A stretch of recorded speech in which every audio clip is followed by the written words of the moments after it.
گازنده و گلینوان لسر بهای زده کاربه پشتی دست بکارکن پیورن زیرکین کاربه بهای که زده کاربه بوان هاتیو اف چنده بوی جه دلگرانیا وان پشتی اف صندوق خستن آمودا و تا پیر و تاتنا ورقه و دیناوری هفت بریکا مدا 406,000 406,000 مشون مشروع نینه خانیه 205 میتره در مسیر سبلیت دو تنه راسته بس هنی چیت بس هایوی سبلیت ولی سر همه راجع مشکل سبلیت نینه هم دو تامری نیه که هلکن مشکل مازن اوه شاید دیتری ام 20 نفر ول هول نوستن ما تج ببریده و هلاهل ببریده زد دو گلوب محل که بان شق داد خواری هات خواری که هوا رو بانگی نینه نه محلیه چی بخوابلت کی حتی کیفا خواب بیت آن نه مدیر و یه مدیر ماستر و یه اوتر و یه فلان بلان کابل سبلیت که تنه هلکن امن بریده هلکن بابا ما پانک بوان سبلیت بیچک سعریت ارزان کم با عالمه چوبان عالمه جبید نه چوبان همو بس الوان بید اوید مستفید خالك ما هي قال لك فقيره يلا يتشي عامليه يوميه بيسزره هكذا هاي فوي هون 300,000 هاتم بو حقيقه كوره بده چكات بوهای کاربه دو ماهان جمه هم بری دست بکارکردن پیورن زیرک به رژک آزور جواز با اولاتیان هاتیه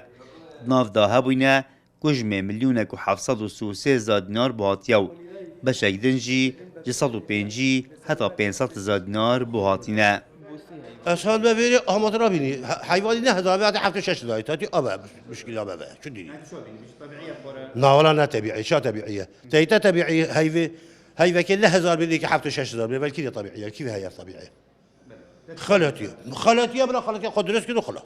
نه والله پیش اف میزانیا دیناندین ام ناراضی نو جو په حکومت اجی شیت هم مساج کچ ما چه دا سالانی نه دا سالات ما وجدان چاور را گیده وکن پرسید حکم چه ندی شونه ما دبلا بی نخوره نه پارادین حکومت نه حکمش مستینه من چه نام جیان وصل ولی هاتی ما چه بکی جام دا خازید که ما چهار سر کن حکومت شیت هاتیش دیگر شعبی بکت بس نه حتی وی وجدانه يعني هندي شعب خا بو بيش كينجي فايدة نيك أو بتر يعني كيسا خال في شعبيت بينا ریوبره کار بازاخوشی آماده نبول سروی بابتی چه لدوان آبدتن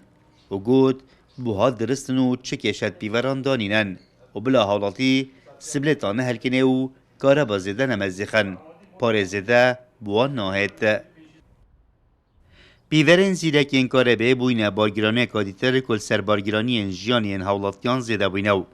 حولاتی دی بیجن او در حقوی بوهای زیده کاره به در ناکونو هرچه دهاتو موچی هین ایدیتی را بوهای کاره به ناکت و اوه چنده ابراشکا خراب دی بینن